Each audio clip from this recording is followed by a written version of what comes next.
Welcome to Dev right way education. Student, जो आज हम जो टॉपिक पढ़ने वाले हैं वो है बायोलॉजिकल क्लासिफिकेशन। ये क्लास 11th का चैप्टर सेकंड है और आज इसके जो पार्ट फर्स्ट के बारे में अपन डिस्कस करने वाले हैं। My self Shubham Jain. So student, आइए आज का जो टॉपिक है वो स्टार्ट करते हैं। तो सबसे पहले अपन जो टॉपिक, जैसे चैप्टर का क्या नाम है, बायोलॉजिकल क्लासिफिकेशन। तो सबसे पहले अपन देखते हैं क्लासिफिकेशन क्या होता है, व्हाट इज़ क्लासिफिकेशन। ठीक है, तो क्लासिफिकेशन क्या है? Biological classification is the scientific procedure of arranging organisms into groups and sub groups on the basis of their similarities and dissimilarities and placing the group in hierarchy of categories. तो ये क्या होता है, जो भी organism होते हैं ना, तो उनको हायरार्की ऑफ कैटेगरी होती है ना, उसके अकॉर्डिंग ग्रुप में और सब ग्रुप में जो अपन को अरेंज करते हैं, किसके बेसिस पे, उनकी सिमिलरिटीज़ और उनकी डिससिमिलरिटीज़ के बेसिस पे उनको अरेंज करना क्या कहलाता है? क्लासिफिकेशन कहलाता है। ठीक है, अभी क्लासिफिकेशन तो ये अपन ने देख लिया कि क्या होता है। ठीक है, अब क्लासिफिकेशन करने की अपन को क्या ज़रूरत पड़ी या फिर इसकी क्या इंपॉर्टेंस है, उसके बारे में अपन अब डिस्कस करते हैं। तो सबसे पहले देखते हैं इंपॉर्टेंस ऑफ क्लासिफिकेशन। तो इंपॉर्टेंस ऑफ क्लासिफिकेशन मतलब इसकी क्या हमें ज़रूरत पड़ी या इसका क्या इंपॉर्टेंस है। It is not possible to study every organism. Study of one or two organisms of a group gives sufficient information about the essential feature of the group. अपन जैसे कोई भी है, जो मतलब जितने भी ऑर्गेनिज्म होते हैं उनकी अपन एक एक की स्टडी नहीं कर सकते। ठीक है, तो उनमें से किसी भी, जैसे कोई भी स्पीसीज है तो उसके एक या दो ऑर्गेनिज्म की स्टडी से अपन पूरे उसके जो भी पूरी स्पीसीज है उसका अपन पता लगा सकते हैं। तो सबसे पहले इंपॉर्टेंट तो ये एक ये हो गया इसका इंपॉर्टेंस। ठीक है, it helps in identification of new organism. जो क्लासिफिकेशन है वो किस में हेल्प करता है हमें? It's help in identification of new organism. जो न्यू ऑर्गेनिज्म होते हैं उनके आइडेंटिफिकेशन या उनकी पहचान करने में हमें हेल्प करता है। सेकंड इसका ये इंपॉर्टेंट हो गया। Classification help in knowing the relationship amongst different groups of organism. Classification के बेसिस पर हम ये भी पता लगा सकते हैं कि दो जो डिफरेंट कैटेगरी के जो दो ऑर्गेनिज्म हैं उनके बीच में क्या रिलेशनशिप है। तो थर्ड इंपॉर्टेंट इसका ये हो गया। The organism of the past can not be studied without A proper systematics of classification. ठीक है, जो भी पहले वाला जो भी ऑर्गेनिज्म है या जो पास्ट में मिलता है और जो जो ऑर्गेनिज्म हमें जो आज के प्रेजेंट टाइम में मिलेगा, उन दोनों के बीच में जो भी कंपैरिजन कर सकते हैं तो वो किस बेसिस पे कर सकते हैं? अपन क्लासिफिकेशन के बेसिस पे। ठीक है, तो ये क्लियर है सबको। तो इसके 4 इंपॉर्टेंस हो गए। नेक्स्ट चलते हैं, अब देखते हैं टाइप्स ऑफ क्लासिफिकेशन। सबसे पहले अपन ने क्या देख लिया कि व्हाट इज़ क्लासिफिकेशन, क्लासिफिकेशन क्या होता है और फिर इसको अपन क्यों करते हैं, इसकी क्या ज़रूरत पड़ी हमें, तो उसके अपन 4 पॉइंट देख लिए थे। अब देखते हैं कौन कौन से टाइप्स होते हैं क्लासिफिकेशन के लिए, पता हम किस तरह से अपन क्लासिफिकेशन कर सकते हैं। तो सबसे पहला टाइप है आर्टिफिशियल सिस्टम ऑफ क्लासिफिकेशन। तो आर्टिफिशियल में क्या होता है, जो भी अपन 2 या 3 कैरेक्टर को ले लेते हैं जो भी अपने मॉर्फोलॉजिकली देखते हैं, जो हमें मतलब फिजिकली या मॉर्फोलॉजिकली दिखाई दे देते हैं, उसमें से 2 या 3 कैरेक्टर को अपन ले लेते हैं, उसको क्या बोलेंगे? Artificial system of classification. Second आता है natural system of classification. Natural system का मतलब क्या होता है, इसमें जो भी है ना उसकी जो अंदर की वो है, जैसे कि इसकी जो एनाटमी है उसके बारे में अपन डिस्कस करते हैं। तो एनाटमी के आधार पर जिसको, जैसे अपन बात करें फ्लावर्स की, फ्लावर्स में कितने स्टेमन्स होते हैं, कितने उसके स्टिग्मा होती है, तो उनके बेसिस पर उसको क्या है, क्लासीफाई किया जाता है। थर्ड आता है, third and last, phylogenetic system of classification. Phylogenetic में क्या है, उसकी जो एवोल्यूशनरी रिलेशनशिप है या फिर उसकी फाइलोजेनेटिक है, उसके बेसिस पर इसको क्या है, क्लासीफाई किया जाता है ऑर्गेनिज्म को। ठीक है, तो ये 3 हो गए, आर्टिफिशियल, नेचुरल और फाइलोजेनेटिक। ठीक है, आगे चलते हैं। सबसे पहले अपन देखते हैं artificial system of classification. Artificial system of classification में क्या होता है? ओनली 1 और 2 morphological characters for grouping of organism is use. इसमें क्या है, ओनली 1 और 2, मतलब इसमें केवल 1 या 2 मॉर्फोलॉजिकल कैरेक्टर्स को यूज़ किया जाता है, किसके लिए? क्लासिफिकेशन के लिए। Flowering and non flowering plants, animal and animal, Aristotle class. इसके जो एग्जाम्पल है वो कौन कौन से हो सकते हैं? जैसे फ्लावरिंग और नॉन फ्लावरिंग। जैसे ये अपन मॉर्फोलॉजी है, जैसे 1 और 2 कैरेक्टर कौन से हो गए? जैसे फ्लावरिंग प्लांट्स और नॉन फ्लावरिंग प्लांट्स, जिसमें जो भी प्लांट में अपन को फ्लावर्स दिखते हैं वो उसको कैटेगरी में रख देंगे फ्लावरिंग्स में, और जिसमें नहीं दिख रहा उसमें को नॉन फ्लावरिंग में। अब दूसरा आता है, इसका एग्जाम्पल है एनाइमा और इनीमा। इनीमा मतलब जो आरबीसी वियरिंग होते हैं, मतलब जिन पे रेड ब्लड सेल्स पाई जाती हैं और जिनमें रेड ब्लड सेल्स नहीं पाई जाती, तो इसका ये बेसिस हो गया, 1 और 2 कैरेक्टर दिख गए। और उसके बाद एक अरिस्टोटल आंसन, जो भी अरिस्टो ने जो भी अपना स्टेमन्स के बेसिस पे जो क्लासिफिकेशन दिया था वो भी किसका एग्जाम्पल है? आर्टिफिशियल क्लासिफिकेशन का। तो ये क्लियर है सबको। अब नेक्स्ट देखते हैं कौन सा। सेकंड वाला आता है नेचुरल सिस्टम ऑफ क्लासिफिकेशन। इसमें देखते हैं, take into consideration comparable study of a number of characters so as to bring out natural similarities and dissimilarities and hence natural relationship among the organism. जो natural system होता है या फिर natural classification होता है, इसमें मेन चीज़ क्या होती है, इसमें जो भी ऑर्गेनिज्म होते हैं ना, उनके बीच में सिमिलरिटी और डिससिमिलरिटी उसको बेस बनाया जाता है, या फिर उसी के आधार पर उनको क्या है, क्लासीफाई किया जाता है। तो इसका जो एग्जाम्पल है वो क्या है, वेंथम एंड हुकर का क्लासिफिकेशन। तो वेंथम और जो हुकर ने जो क्लासिफिकेशन दिया था वो किसके बेसिस पे था, नेचुरल सिस्टम पे बेसिस पे था। ठीक है, ये क्लियर है सबको। नेक्स्ट चलते हैं अब। लास्ट एंड थर्ड आता है phylogenetic system of classification based on the evolutionary relationship. जो फाइलोजेनेटिक का मतलब ही क्या होता है कि वो जो फाइलोजेनी या फिर एवोल्यूशनरी रिलेशनशिप है उसके ऊपर बेस्ड है। ठीक है, तो इसमें जो इस सिस्टम में कौन सा इस प्रकार के जो क्लासिफिकेशन है उसमें किसको अपन ने बेस बनाया है, एवोल्यूशनरी रिलेशनशिप को। In this system organism are classify on the basis of evolution on earth of from primitive to highly evolved.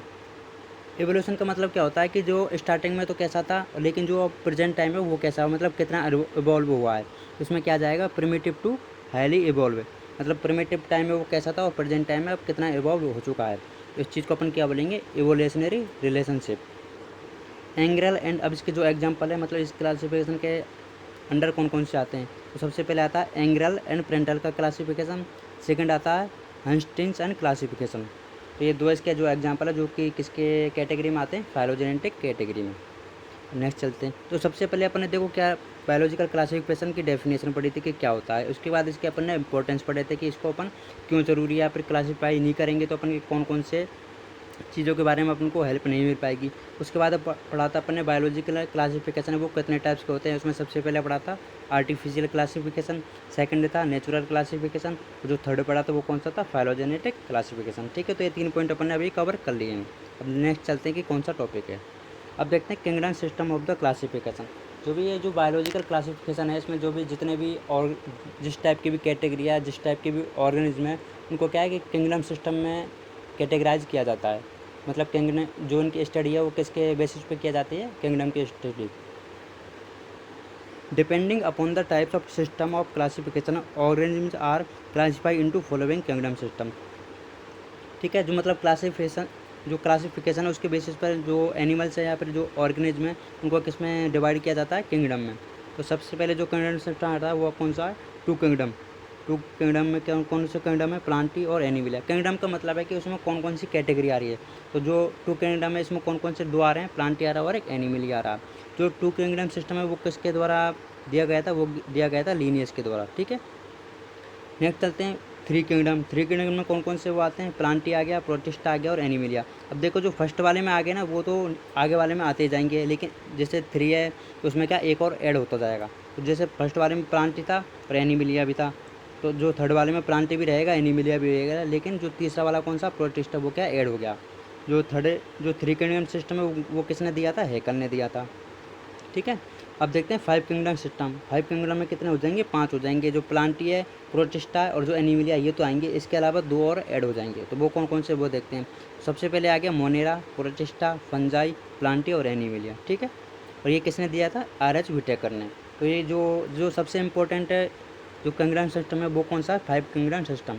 और इसका याद रखना है कि ये किसने दिया था, RH विटेकर ने। कौन कौन से इसमें आते हैं, मोनेरा हो गया, प्रोटिस्टा हो गया, फंजाई हो गई, प्लांटी हो गया और एनिमलिया होगा।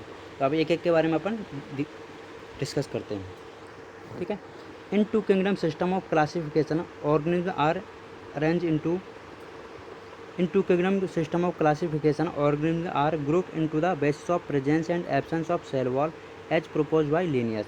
जो टू किंगडम सिस्टम होता है उसमें किसका बेस लिया गया था कि सेल वॉल प्रेजेंट है या फिर एब्सेंट है, और ये किसके द्वारा दिया गया था, लीनियस के द्वारा। ठीक है, जो लीनियस है उनको क्या भी बोला जाता है, फादर ऑफ टैक्सोनॉमी। तो कोई भी जैसे वन वर्ड में या फिर वन लाइन में क्वेश्चन आ सकता है कि who is the father of taxonomy, तो क्या आंसर आएगा, लीनियस। ठीक है, और जो लीनियस का जो भी क्लासिफिकेशन था, आर्टिफिशियल क्लासिफिकेशन, उसका जो बेस था वो क्या था, प्रेजेंस और एब्सेंस ऑफ सेल वॉल। ठीक है, ये टू किंगडम सिस्टम हो गया। अब देखते हैं three kingdom system Haeckel separate unicellular animals alga and fungi on the basis of lack of tissue differentiation and new kingdom protista was introduce. जो three kingdom system था जो किसने दिया था, हैकल ने दिया था। उसने जो किस किस को सेपरेट किया था, यूनिसेलुलर एनिमल्स को, एल्गी को एंड फंजाई को, और किसके बेसिस पे किया गया था, लेक ऑफ टिश्यू डिफ्रेंशिएशन, मतलब उसमें क्या जो ऊतक विभेदन है उसके बेसिस पे इसको डिवाइड किया गया था। उसके बाद जो तीसरा किंगडम है वो कौन सा आ गया था, प्रोटिस्टा इंट्रोड्यूस किया गया था, क्योंकि जो इसकी जो कैटेगरी में वो क्या बेस नहीं मिल पा रहा था। ठीक है, तो अब नेक्स्ट देखते हैं कौन सा आएगा। अब देखते हैं 5 किंगडम। टू किंगडम हो गया, 3 किंगडम हो गया, अब कौन सा आता है 5 किंगडम। इसमें ये याद रखना है कि जो 4 किंगडम सिस्टम है वो इंट्रोड्यूस नहीं हुआ था, डायरेक्ट कौन सा हुआ था 5।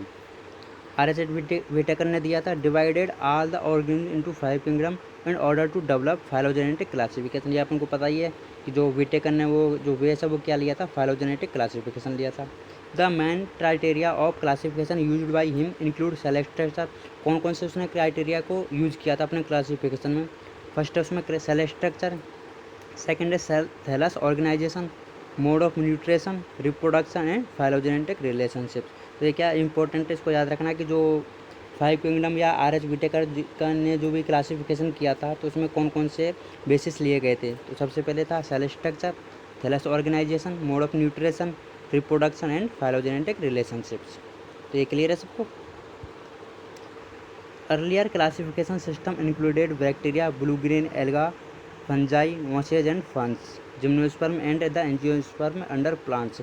जो स्टार्टिंग का जो भी क्लासिफिकेशन था, जिसको अपन बोल सकते हैं कि जो आर्टिफिशियल क्लासिफिकेशन था, ठीक है, तो जो भी उसमें प्लांट की कैटेगरी थी और एक एनिमल की कैटेगरी थी। तो जो प्लांट की जो कैटेगरी थी उसमें किस किस को इंक्लूड किया गया था, बैक्टीरिया को, ब्लू ग्रीन एल्गी को, फंजाई को, मॉसेज को, फंड्स को, जिम्नोस्पर्म एंड एंजियोस्पर्म, ये सब किस के अंदर आए थे, प्लांट्स के अंदर। ठीक है, the characters that unified this whole kingdom was that all the organism include had a cell wall in the their cells. और जो इनको सबको प्लांट्स में रखने का जो रीज़न था वो किस क्या बेस था उसका लिए, कि ये था कि जितने भी एनिमल जो भी है ऊपर दिखाई जो भी अपने नाम लिए हैं बैक्टीरिया वगैरह, तो इनमें क्या सेल वॉल पाई जाती है, जो इनकी जो बॉडी होती है उनमें क्या सेल वॉल पाई जाती है, इसलिए इनको किसके अंदर रखा गया है, प्लांट्स के अंदर रखा गया है। This place together groups which widely different in other characters. जो प्लांट्स है, मतलब जो भी ये क्लासिफिकेशन था ना, इसमें क्या है, जो भी दो अलग अलग जो डिफ्रेंशिएट करने वाले जो भी ग्रुप है उनको भी किस में सेम ग्रुप में रख गया था। ठीक है, जैसे कि जिम्नोस्पर्म और जो बैक्टीरिया ये अलग अलग है, लेकिन इनको किस में रखा गया था, प्लांट्स में रखा गया था। तो इस लाइन का मतलब यही है कि दो अलग अलग जो कैटेगरी वाले हैं या फिर जो भी अलग अलग जो फीचर वाले जो भी एनिमल्स है या फिर ग्रुप्स है, ऑर्गेनिज्म है, उनको सेम ग्रुप में रखा गया था। It brought together the prokaryotic bacteria and the blue-green algae with other groups which were eukaryotic। अब इसमें जो भी प्रोकैरियोटिक थे और जो यूकैरियोटिक थे उनको भी क्या सेम ग्रुप में रख दिया गया था। It also group together the unicellular organism into and the multicellular ones. ठीक है, और जो ये ग्रुप था ना, मनेरा में क्या हुआ था कि जो प्रोकैरियोटिक थे उनको यूकैरियोटिक के साथ में रख दिया गया था, और जो यूनिसेलुलर थे उनको मल्टीसेलुलर के साथ में रख दिया गया था। उसका एग्जांपल देखते हैं, क्लेमाइडोमोनास एंड स्पायरोगायरा वल प्रेस्ड टुगेदर अंडर एल्गी। जो क्लेमाइडोमोनास है वो क्या यूनिसेलुलर है, लेकिन जो स्पायरोगायरा वो क्या मल्टी सेलुलर है, लेकिन इनको एक ही कैटेगरी के अंदर रखा गया था। वो कौन सी कैटेगरी है, एल्गी के अंदर। ठीक है, तो ये मतलब इस जो ये मोनेरा है या फिर जो भी क्लासिफिकेशन है इसके क्या कुछ ये लिमिटेशंस हैं। ठीक है, the classification did not differentiate between the heterotrophic group fungi and the autotrophic green plants. जो क्लासिफिकेशन था तो वो हेटेरोट्रॉप्स और जो ऑटोट्रॉप्स है उनके बीच में भी डिफ्रेंशिएट नहीं कर पा रहा था। They also शॉप्ड characteristic difference in their wall competition. लेकिन जो ऑटोट्रॉप्स होते हैं, जो हेटेरोट्रॉप्स होते हैं ना, हालांकि उनकी जो सेल वॉल होती है उसमें क्या डिफरेंट होता है। जैसे कि जो प्लांट्स की होती है वो किससे बनी होती है, सेलुलोज से बनी होती है, लेकिन जो फंजाई होती है उनकी किससे बनी होती है, सेल वॉल काइटिन से बनी होती है, लेकिन इनको फिर भी क्या एक ही ग्रुप में रखा गया था। ठीक है, when such characteristics were considered the fungi were place in A separate kingdom fungi. जब इन कैरेक्टर की जो स्टडी की गई थी कि ये इनको सेम नहीं रखा जाना चाहिए, इसलिए एक अलग ग्रुप बनाया गया था। वो कौन सा ग्रुप था, फंजाई था। ठीक है, तो कौन कौन से ग्रुप बन गए, प्लांट की बन गया एक ग्रुप, उसके बाद प्रोटिस्टा बन गया था, उसके बाद ये फंजाई बन गया था। ठीक है, all prokaryotic organism were group together under kingdom monera. और जो मोनेरा ग्रुप बना था उसके अंदर किसको रखा गया था, all prokaryotic organism. All the unicellular eukaryotic organism were placed in the kingdom protista. Monera में तो किसको रखा गया था, ओनली प्रोकैरियोटिक को। ठीक है, जो प्रोटिस्टा था उसमें किसको रखा गया था, यूनिसेलुलर यूकैरियोटिक को। ठीक है, kingdom Protista has brought together Chlamydomonas Chlorella each place in algae with in plast and both having cells walls with Paramecium and Amoeba. Which were earlier present in the animal kingdom which lack it. ठीक है, तो जो प्रतिष्ठा था ना उसमें देखो जो क्लेमाइडोमोनास और जो क्लोरेला उनको किस में रखा गया था, एल्गी में। अर्लियर प्रेसिडेंट एल्गी, जो कि पहले किस में रखा गया था, उनको एल्गी में रखा गया था। किन के साथ में रखा गया था, प्लांट के साथ में। और क्यों रखा गया था, क्योंकि दोनों के पास क्या थी, सेल वॉल थी। तो ठीक है, तो इस लाइन में देखो 3 अपन को सेंटेंस बन जाएंगे। जो क्लेमाइडोमोनास और जो क्लोरेला है उसको कहाँ पे रखा गया था, पहले एल्गी में रखा गया था। तो किसके साथ रखा गया था, प्लांट्स के साथ रखा गया था। और क्यों रखा गया था, क्योंकि दोनों के पास क्या है, सेल वॉल थी। ठीक है, विद पैरामीशियन एंड अमीबा। पैरामीशियम और अमीबा क्या है, पहले इनको किस में रखा गया था, एनिमल किंगडम में रखा गया था। क्यों रखा गया था, क्योंकि इनके पास क्या सेल वॉल की क्या लैग थी, मतलब क्या कमी थी, इनके पास सेल वॉल नहीं पाई जाती थी।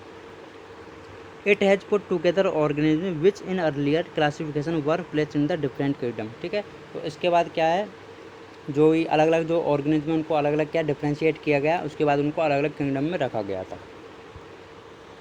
This kind of changes will take place in future to depending on the improvement in our understanding of characteristics and evolutionary relationship। तो इस प्रकार का जो चेंज है, जैसे धीरे धीरे इनको डिफ्रेंशिएट किया गया, तो इस प्रकार का हमें क्या फ्यूचर में हेल्प करेगा, किस चीज़ के लिए, improvement over understanding of characteristics, जो भी उनके जो फीचर्स है किसी भी ऑर्गेनिज्म के, उसको समझने के लिए, और जो उनके बीच में क्या इवोल्यूशनरी रिलेशनशिप है उसको भी समझने के लिए हमें क्या हेल्प करेंगे। Over the time, an attempt has been made to evolve a classification system which reflect not only the morphological। इसके बाद क्या जो क्लासिफिकेशन है वो क्या इवॉल्व होते जाए, जो कि क्या किसको इवॉल्व नहीं कर सकते थे, जैसे कि मॉर्फोलॉजिकल है, फिजियोलॉजिकल एंड रिप्रोडक्टिव। मतलब किस किस को इन्वॉल्व किया था उन्होंने, मॉर्फोलॉजिकल कैरेक्टर्स को, फिजियोलॉजिकल कैरेक्टर्स को, रिप्रोडक्टिव कैरेक्टर्स को, और उनकी जो बीच में सिमिलरिटी है उनको भी। But is also phylogenetic is based on evolutionary relationship. जो फाइलोजेनी जो क्लासिफिकेशन था वो किसकर बेस था, ओनली एवोल्यूशनरी रिलेशनशिप के बेस पे था। तो ये अभी अपन ने जो भी पढ़ लिया था कि जो मोनेरा था उसके बीच में क्या था, कि उसके जो क्लासिफिकेशन था उसमें कौन कौन सी क्या लिमिटेशन थी, और उनको किस किस के लिए कैटेगराइज किया गया था। अब देखते हैं आगे।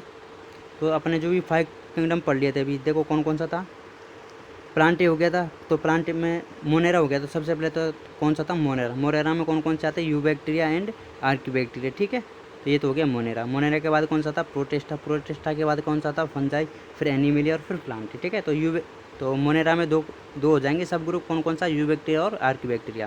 तो यू बैक्टीरिया में किसको इंक्लूड करेंगे, यूनिसेलुलर प्रोकैरियोट्स। जो आर्किबैक्टीरिया उसमें क्या किसको रखेंगे, उसके में भी यही आते हैं यूनिसेलुलर प्रोकैरियोट, लेकिन ये क्या इवॉल्व कम रहते हैं, प्रिमिटिव होते हैं। उसके बाद आ जाता है प्रोटेस्टा। प्रोटेस्टा में किसको रखेंगे, eukaryotic, unicellular and multi cellular. उसके बाद आता है फंजाई। फंजाई में मल्टी सेलुलर, यूकैरियोटिक, एनिमिलिया और जो प्लांटी उसमें भी सबको किस, फंजाई, एनिमिलिया और जो प्लांटी तीनों में किसको रखा जाता है, मल्टी सेलुलर यूकैरियोटिक को। तो एक एक के बारे में अपन डिस्कस करते हैं। अब आता है किंगडम मोनेरा। मोनेरा के बारे में अपन डिस्कस करते हैं। तो सबसे पहले तो इसके अपन फीचर देख लेते हैं कि जो मोनेरा के जो ऑर्गेनिज्म होते हैं उसमें कौन कौन से फीचर्स होते हैं, अपने उनके क्या क्या कैरेक्टरिस्टिक्स होते हैं। तो सबसे पहले बात करते हैं, the kingdom include all prokaryotics, mycoplasma, bacteria, actinomycetes and cyanobacteria. तो जो मोनेरा जो कैटेगरी के अंडर है वो कौन कौन से आते हैं, ऑल प्रोकैरियोटिक्स आते हैं, माइकोप्लाज्मा आएगा, बैक्टीरिया आएगा, एक्टिनोमाइसीटीज और साइनोबैक्टीरिया। तो ये सब किसके अंदर आ जाएंगे, मोनेरा के अंदर। सेकंड पॉइंट है unicellular prokaryotics and content the most primitive of living form. जो यूनिसेलुलर प्रोकैरियोटिक्स होते हैं वो उसको अपन क्या बोलते हैं, most primitive of the living forms. जो लिविंग की जो ऑर्गेनिज्म है वो सबसे प्रिमिटिव कौन से थे, यूनिसेलुलर प्रोकैरियोटिक थे। The cells are microscopic and cell wall is generally present. जो सेल्स होती हैं इनकी वो कैसी होती है, माइक्रोस्कोपिक होती है, और जो उनकी जो सेल वॉल है वो क्या मोस्टली या फिर जनरली क्या उनमें प्रेजेंट रहती है, किसमें, मोनेरा के मेम्बर्स में। Genetic material are not organise into the nucleus and content naked DNA.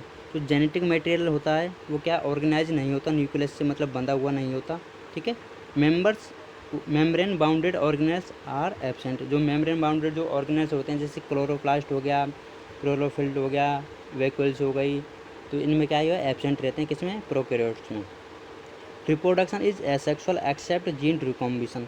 जो रिप्रोडक्शन होता है उसका टाइप मेथड कौन सा होता है, एक्सेक्सुअल होता है। हाँ, इनमें क्या जो एक्सेप्शन है उसका क्या होता है, जीन रिकॉम्बिनेशन हो सकता है, वो कि किसका टाइप है, सेक्सुअली रिप्रोडक्शन की अपन को उसको कैटेगरी मान सकते हैं। फ्लैजिला मे बी प्रेजेंट और rare of the single standard. जो फ्लैजिला है वो उसमें प्रेजेंट भी हो सकते हैं, और अगर प्रेजेंट है तो वो क्या है, एक सिंगल स्टैंडर्ड ही होंगे बस। इसके एग्जांपल देखते हैं। मोनेरा में कौन कौन से आते हैं? ब्लू ग्रेन एल्गी, जिसको अपन आर्कियोबैक्टीरिया भी बोल सकते हैं, या फिर साइनोबैक्टीरिया, ठीक है। और दूसरा एग्जांपल क्या है इसका? बैक्टीरिया, ठीक है। सॉरी, जो ब्लू ग्रेन होती है, ब्लू ग्रीन एल्गी होती है, उसको अपन साइनोबैक्टीरिया बोलते हैं, आर्कियोबैक्टीरिया नहीं बोलते। और जो बैक्टीरिया जिसका होता है ये। अब देखते हैं मोनेरा इंक्लूड्स। मोनेरा में कौन कौन से आते हैं? बैक्टीरिया, आर्कियोबैक्टीरिया, यूबैक्टीरिया और माइकोप्लाज्म। तो एक एक के बारे में अपन, इसके बारे में भी अपन डिस्कस करेंगे आज। सबसे पहले क्या है? Bacteria. Bacteria are the most abundant microorganism that survive all kinds of the climate. जो बैक्टीरिया होते हैं वो ऐसे ऑर्गेनिज्म हैं या फिर सबसे प्रिमिटिव होते हैं, और एक तो क्या है, सबसे मोस्ट अबेंडेंट होते हैं, मतलब सबसे ज़्यादा पाए जाते हैं माइक्रो ऑर्गेनिज्म, ठीक है। और दूसरी बात क्या है कि कोई सा भी क्लाइमेट हो, मतलब कोई सा भी सीज़न हो, तो हर सीज़न में क्या है, ये सर्वाइव कर सकते हैं। Bacteria are grouped under 4 categories. मतलब इनको जो शेप के बेस पे है, बैक्टीरिया की जो शेप है, स्ट्रक्चर के बेस पर इनको 4 कैटेगरी में रखा गया है। सबसे पहले कैटेगरी कौन सी है इसकी? स्पेरिकल कोकस। स्पेरिकल कोकस का मतलब क्या होता है? इसके जो प्लूरल है वो क्या है, उसको अपन क्या बोलेंगे? कोकाई भी बोल सकते हैं, ठीक है। तो ये क्या स्पेरिकल शेप में हो जाता है, मतलब स्पेरिकल मतलब गोलाकार शेप में, ठीक है। सेकंड कौन सा आता है? Rod shape bacillus. एक होता है जिसका प्लूरल क्या है? वेसिलाई। रोड शेप होता है, क्या होता है? वेसिलस होता है। The coma shape विब्रियम। विब्रियम को अपन प्लूरल में क्या बोल सकते हैं? विब्रियो। विब्रियो क्या होता है? कोमा शेप स्ट्रक्चर होता है, जो कि क्या बैक्टीरिया है। लास्ट एंड फाइनल आता है स्पायरल स्पाइरेलम। स्पायरम क्या होता है? स्पायरल स्प्रिंग की शेप क्या होता है, इसको प्लूरल में क्या बोलेंगे? स्पायरेला, ठीक है। ये 4 टाइप्स के होते हैं। इसका अपन डायग्राम देख लेते हैं अब। तो सबसे पहले अपन ने देखा था कोकाई। कोकाई मतलब क्या होता है कि गोल की स्ट्रक्चर होती है, तो ये हो गया कोकाई। अपन जो भी अपन देख रहे हैं वो क्या, किस चीज़ के लिए देख रहे हैं? अपन प्लूरल देख रहे हैं, ठीक है। अभी अपन ने देखा था ना, ये भी प्लूरल, कोकाई, वेसिलाई, विब्रियो और स्पायरेला, ठीक है। अपन सिंगुलर वर्ड के बारे में अपन नहीं देख रहे अभी। तो ये हुए बेसिलस। बेसिलस क्या होता है? रोड शेप होता है, मतलब छड़ाकार होता है। इसमें क्या है, ये एक स्पेस होता है, वहाँ पे क्या है, स्पोर बनेंगे, ठीक है। इसके बाद आता है स्पाइरेला। स्पाइरेला क्या है? मतलब स्प्रिंग की साइज होती है, इसमें क्या फ्लैजिला हो सकते हैं, ठीक है। विब्रियो क्या होता है? कोमा शेप होता है। कोमा शेप मीन इसको क्या बोलेंगे अपन? विब्रियो कोरेला। इसका एग्जाम्पल भी, ठीक है। Shape of the bacteria. अब इसको अपन एक बार और देख रहे थे। जैसे कोकाई का मतलब क्या होता है? गोलाकार हो गया, ठीक है। बेसिलस का मतलब क्या है? छड़ाकार हो गया, ठीक है। तो उसमें क्या फ्लैजिला हो गया। विब्रियो का मतलब क्या है? कॉमा शेप होता है। स्पाइरुलन के क्या है? इसमें क्या फ्लैजिला पाए जाते हैं और स्पाइरुलन शेप में होता है। एक इसका अदर टाइप भी होता है स्पायरोकीट, तो ये एडिशनल है, इसको याद भी रख सकते हैं और नहीं भी रख सकते, ठीक है। तो स्टूडेंट, आज अपन ने जो भी पढ़ा था वो क्या क्या पढ़ा था? अपने बायोलॉजिकल क्लासिफिकेशन की थ्योरी पढ़ ली थी, उसके टाइप्स पढ़ लिए थे। उसके बाद अपन आगे थे किंगडम सिस्टम पर, ठीक है। किंगडम सिस्टम में अपन ने देख लिया था मोनेरा हो गया, प्रोस्टिस्टा हो गया, मोनेरा, प्रोस्टिस्टा, फंजाई, प्लांटी और एनिमिलिया, ठीक है। 5 किंगडम होते हैं। इसके बारे में अपन डिटेल में डिस्कस करेंगे। तो जो आज अपन ने जो पढ़ा वो क्या था? मोनेरा किंगडम के बारे में अपन ने डिस्कस कर लिया था, ठीक है। सो स्टूडेंट बने रहिए हमारे साथ देवराइट एजुकेशन के साथ। और सो थैंक यू आज के लिए लेक्चर के लिए। तो कमेंट करके बताइए आपको कैसा लगा, और जो अगर आपको कोई प्रॉब्लम है तो कमेंट सेक्शन में दिए, आपको हम जवाब ज़रूर देंगे, ठीक है। Thank you.